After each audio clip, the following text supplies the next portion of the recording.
주제가 미세 플라스틱과 건강인데 저는 그 중에서도 미세 플라스틱에 좀 더 초점을 맞춰서 여러분께 미세 플라스틱이 무엇이고 어떻게 만들어졌고 어디에 있는지 환경과 인체를 좀 중심으로 이제 설명을 드리는 시간을 갖도록 하겠습니다. 일단 그 정의를 먼저 말씀을 드리면요. 미세 플라스틱은 5mm 이하인 플라스틱 조각을 일단 미세 플라스틱이라고 정의를 하고 있습니다. 여기 사진을 보시면 아주 눈으로 볼 수 있는 가장 작은 크기인 밀리미터 단위로 이제 구분을 할 수가 있고 미세 플라스틱이 만들어지는 과정에 따라서 1차 미세 플라스틱과 2차 미세 플라스틱으로 나눌 수가 있는데요. 우리가 매일 사용하고 있는 치약이나 세안제에 포함이 되어 있는 마이크로비드라고 불려지는 이 미세 플라스틱은 처음부터 작게 만들어진 플라스틱으로 이것을 1차 미세 플라스틱이라고 구분짓습니다. 하지만 전체 미세 플라스틱 중에 이 1차 미세 플라스틱은 약 2.3%밖에 차지를 하지 않고요. 나머지는 큰 플라스틱으로부터 쪼개지고 작아져서 5mm 이하의 플라스틱 조각으로 만들어진 2차 미세 플라스틱을 이 미세 플라스틱이 이 전체 미세 플라스틱을 차지하고 있다라고 생각하시면 됩니다. 그렇다면 이 2차 미세 플라스틱이 어떻게 만들어지는지를 한번 살펴보면요.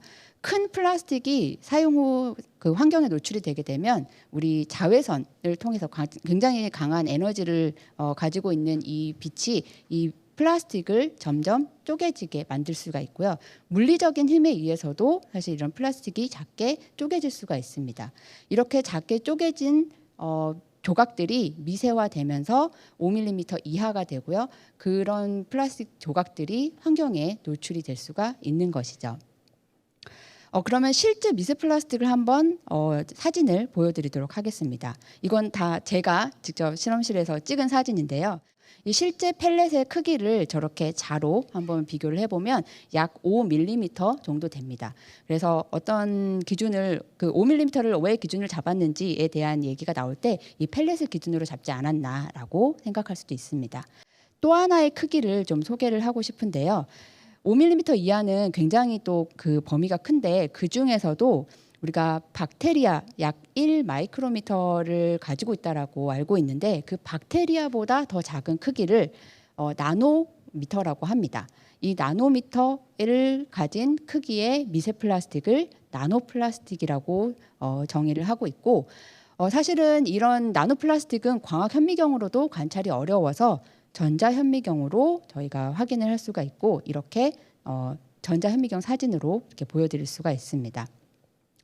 그럼 크기에 따라서 구분을 지었는데 사실 형태에 따라서도 미세 플라스틱은 나눠질 수가 있습니다. 아까 그 세안제나 치약에 들어가 있는 아주 동글동글한 모양을 마이크로비드라고 하는데 그런 구형 입자인 미세 플라스틱도 있겠지만 삽성 섬유로부터 발생하는 미세 섬유형 미세 플라스틱도 있고요.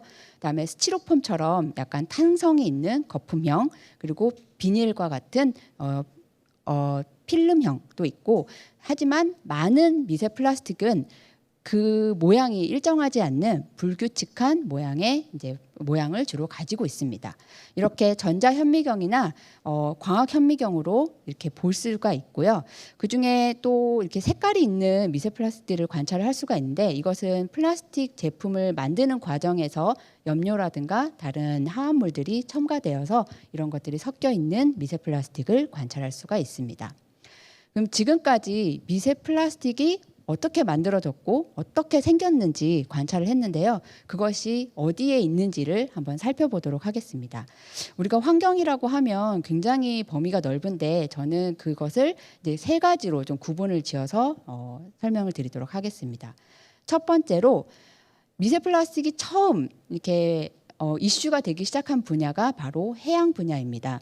이 해양 분야는 우리가 미세 플라스틱을 사용하고 또 폐기하는 과정에서 매립이나 투기를 한다고 말씀을 드렸는데 강이나 하천을 통해서 사실 유입이 될 수가 있고요. 그리고 우리 지구의 약 70%를 차지하고 있는 해양으로 유입이 될 수가 있습니다. 그 과정에서 1차 또는 2차 미세 플라스틱들이 해양 환경에 유입이 되고 그 과정에서 또 미세화되면서 미세 플라스틱이 형성이 되게 됩니다. 이 해양에는 사실 우리가 지금도 알지 못하는 많은 생물과 또 생태계가 존재를 하고 있는데요. 이 플랑크톤부터 시작해서 작은 물고기, 큰 물고기 등을 가지고 있는 먹이 사슬을 통해서 이런 미세 플라스틱이 생체 축적이 될 수가 있고 결국 최종 포식자인 사람에게까지 노출이 될 것이다라고 많은 예측과 또 그것을 뒷받침해주는 결과가 또 보고가 되고 있기도 합니다. 매년 800만 톤 정도의 해양 쓰레기가 이제 바다에 유입이 될 것이라고 추정을 하고 있고 최대 51조 사실 그 숫자로는 잘 감이 안 와닿는데 최근에 이렇게 비교를 하더라고요. 바닷속에 있는 물고기보다 더 많은 숫자의 미세 플라스틱이 존재할 것이다 라고 많은 사람들이 지금 추정을 하고 있습니다. 아까 그 먹이 사슬을 통해서 이런 미세 플라스틱들이 생체 축적이 될 수 있다라고 말씀을 드렸는데요.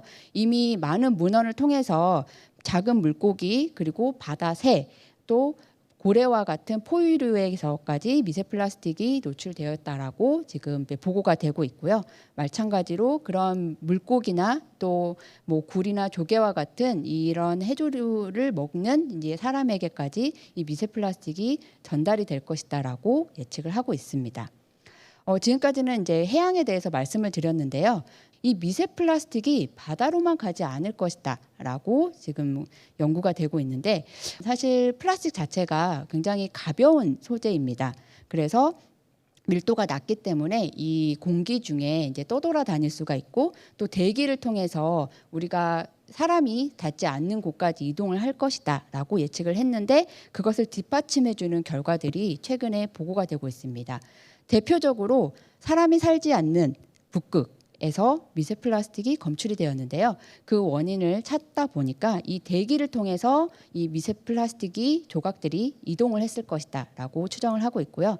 그래서 최근에는 이제 이런 뭐 국립공원이나 이런 북극뿐만 아니라 도시에서 공기, 대기에서의 미세 플라스틱이 얼마나 있는지에 대한 연구가 지금 시작이 되고 있고 작년에 우리나라에서도 공기 중에 미세 플라스틱이 검출되어 있다는 이제 발표도 또 나와 있어서 이 대기 중 미세 플라스틱에 대한 이슈 그리고 관심이 굉장히 높아진 상황입니다.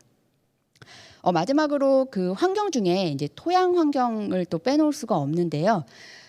토양에서의 미세 플라스틱은 도대체 어디서 만들어지는 걸까? 뭐 첫 번째로 농업 분야에서 그 비닐 하우스나 이제 비닐이 환경에 노출됐을 때 이것이 썩거나 아니면은 저각화되는 과정에서 미세 플라스틱이 만들어질 수도 있고 또 투기나 매립을 통해서 이미 땅에 묻혀져 있는 이 미세 플라스틱 쓰레기들이 이 토양 미생물이라든가 이런 것들에 의해서 미세화되면서 이러한 미생물과 토양 생물에 영향을 미칠 것이다라고 이제 생각을 하고 있는데 최근 국내 연구진에 의해서 이 대표적인 토양 생물 중에 하나인 지렁이가 미세 플라스틱을 먹고 그 안에서 더 작은 나노 플라스틱까지 만들어졌다는 것을 발표한 사례도 있습니다. 지금까지 환경, 즉 이렇게 사람이 사용하고 난 플라스틱들이 해양 그리고 토양, 대기를 통해서 이동이 되고 그 생태계에 또 노출이 되면서 결국 최종 포식자인 사람에게까지 노출이 될 것이다라고 지금 예측을 하고 있고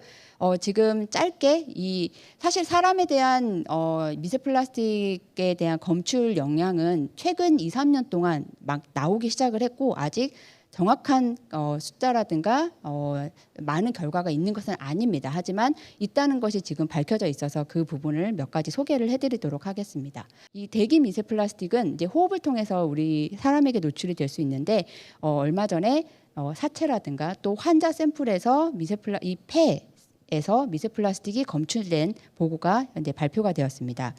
그 성분을 살펴보니까 우리가 많이 사용하고 있는 폴리에틸렌, 프로필렌, 스타이렌, 또 페트와 같은 성분들이 포함이 되어 있다라고 확인이 되었고요. 또 아주 극히 일부이기는 하지만 건강한 사람의 혈액 샘플에서도 이 미세 플라스틱이 종류별로 검출이 되어 있다는 보고가 되어 있습니다. 앞선 폐과 이 혈액 샘플에서의 분석 차이는요. 앞에서는 광학으로 그리고 크기를 좀 더 확인할 수가 있고 이 혈액 같은 경우에는 크기는 알 수는 없지만 전체 양이 어느 정도 되어 있는지를 확인했다는 점에서 두 가지 모두 중요한 의미가 있다라고 할 수가 있습니다.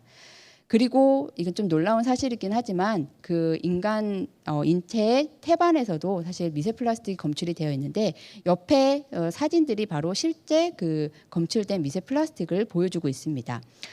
많은 부분들이 폴리프로필렌 성분을 가지고 있고요. 또 보시면 색깔을 가지고 있는데 이것은 바로 염료를 포함한 미세 플라스틱이라는 것을 알 수가 있습니다. 그리고 이건 또 궁금해하실 내용인데요. 이 과연 우리가 먹었던 아니면 우리 몸에 있는 미세 플라스틱이 과연 몸에만 있을까? 이거를 사람을 통해서는 뭐 확인할 수는 없지만 최근 저희가 연구한 제브라피쉬를 이용한 연구에서 이 나노 플라스틱을 먹은 제브라피쉬의 실제 그 모습을 실시간으로 관찰을 했을 때 이 형광이 바로 나노 플라스틱을 보여주고 있는데요. 이 장 운동을 통해서 배출이 되는 것을 확인할 수가 있었습니다. 그 양을 한번 살펴봤더니요. 이 유입이 되고 나서 약 24시간 동안 50%가 배출이 된 것을 확인을 할 수 있었고요. 좀 더 장기적으로 연구를 하다 보면 얼마나 더 많은 양이 배출이 되는지를 또 알 수 있을 것 같습니다. 또 마지막으로 이 미세 플라스틱에서 빼놓을 수 없는 것이 이 플라스틱 첨가제 또는 다른 흡착 물질입니다.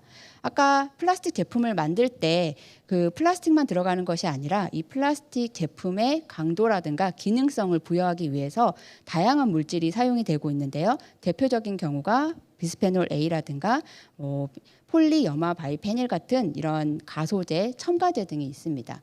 이러한 첨가제를 포함한 미세 플라스틱은 이 몸에 이미 그런 화합물에 대한 영향도 알려져 있지만 이 미세 플라스틱과 같이 들어갔을 때의 영향도 사실은 지금 연구가 되어야 되고요. 아직까지는 지금 많이 밝혀지진 않았지만 이러한 연구 결과도 앞으로 많이 발표가 될 것이라고 생각을 하고 있습니다. 미세 플라스틱은 플라스틱이 사용되고 나서 폐기되는 과정에서 우리가 환경에 노출되었을 때 자외선이라든가 이 물리적인 힘에 의해서 작게 쪼개져서 만들어지고요. 해양, 대기, 토양에 이런 것들이 노출이 되고 그 안에 있는 생태계와 생물에 영향을 미치고 결국 사람에게까지 이 유입이 될 수 있다는 것을 최근 결과를 통해서 확인을 할 수가 있습니다. 또 이 아직 그 얼마나 몸에 들어 있는지 아까 신용카드 한 장이라고 말씀을 드렸지만 그거는 이제 추정치고요. 사실 더 정확한 양은 앞으로 더 많은 연구를 통해서 지금 밝혀질 것이라고 생각을 하고 당장 이 미세 플라스틱에 대한 염려보다 이게 어떤 영향을 미치는지에 대한 관심을 꾸준히 갖고 있다면 사실 정말 어떻게 정확하게 영향을 미치는지 파악할 수 있을 거라고 생각을 합니다. 지금까지 미세 플라스틱 건강 중에 미세 플라스틱에 대해서 말씀을 드렸고요. 이 강연을 경청해 주셔서 감사합니다.